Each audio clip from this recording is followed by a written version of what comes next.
Hi everybody, welcome to Quarantine Movie Club. Sorry I'm a little late on posting this. My internet has been giving me a ton of issues. Okay, so this week's assignment is Disney's WALL-E. I know a lot of people that have had mixed reviews on this movie. Some people love it, some people hate it. A lot of people hate it. Why? Because it follows with our theme from Fahrenheit 451 of dystopian literature or media. It's very, very dystopian. It has a negative depiction of the future with its settings, with its characters, with its problems, its, I don't know, like issues, themes. It's very dystopian. So it's kind of depressing. A lot of people like call it depressing. The movie's too depressing. It's not that it's depressing, it's just kind of like reflective of mankind in a weird way. So, I'll give you a short summary in case you've never seen it before. It is available on Disney Plus if you don't own it on DVD or already have it somewhere.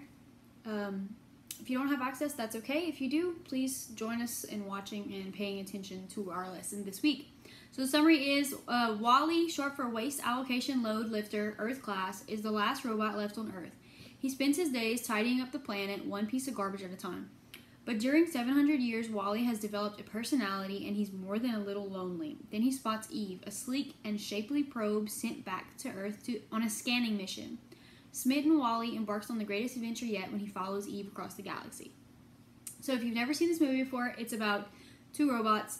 One who kind of stays behind on Earth after all mankind has left.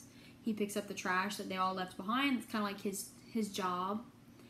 And the other one comes back from the spaceship where all the humans live to see if there is any sign of life on Earth anymore. So I think it's a great movie. I watched it again last night to kind of refresh my memory, and it was very good, very relevant. So this week's focus, because this movie doesn't have, well, let me give you a little bit of information first.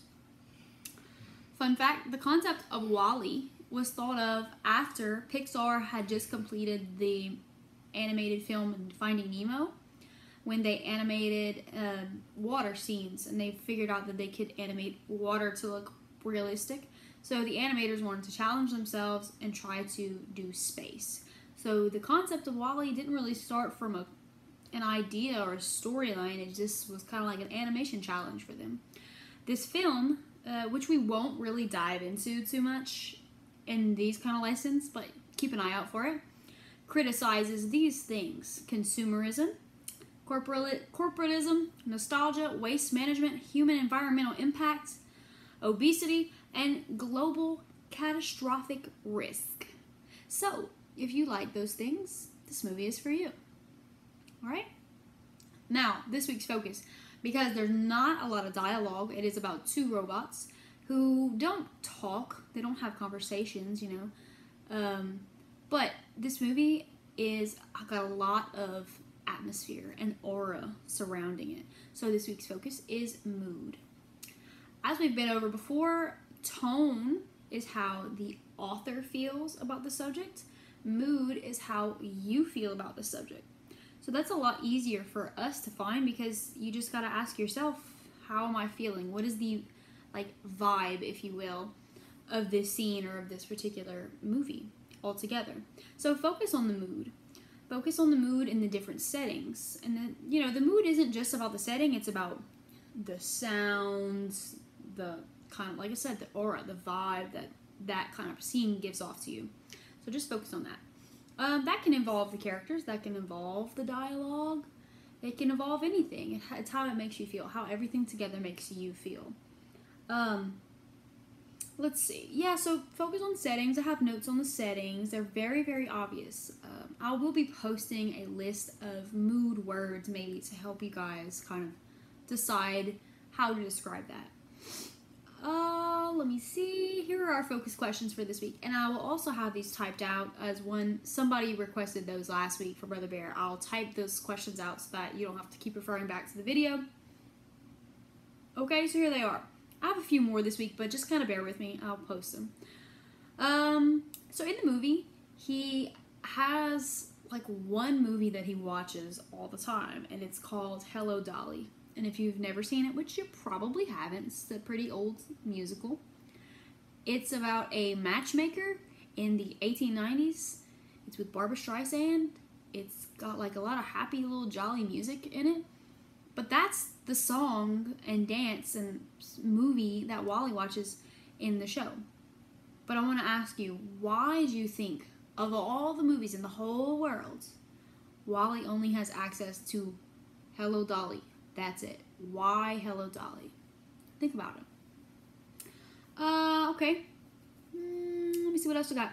How is this dystopian? How is this movie? How is this setting? How are the characters? How are the conflicts? Anything. How is anything from this dystopian? Okay. Also, next question. How do they give Wally human characteristics? Just think about it. You'll know, it'll be obvious. How do they give him human characteristics? How do they indirectly characterize him in the movie? That's when they're showing you his qualities without telling you Wally is. They'll never say that. How are they indirectly characterizing him? By giving him human characteristics. He's a robot. Okay.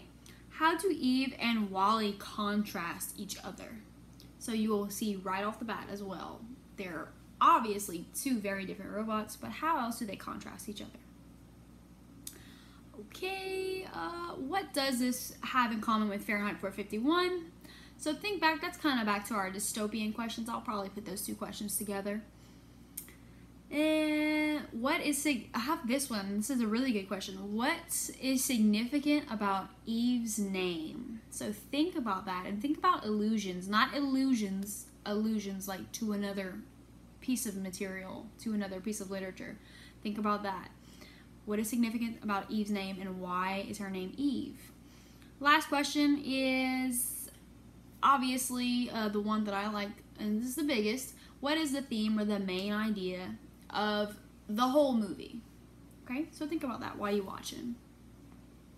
I'm also going to do a little bit of research, because after watching it last night, I realized that I don't know a lot of scientific aspects in the movie. Like, I'm going to have to Google a few things, and I might post a few articles if I find anything interesting about the science behind the movie. So I hope you enjoy watching. I hope you enjoy answering the questions and kind of reading into the movie a little bit more.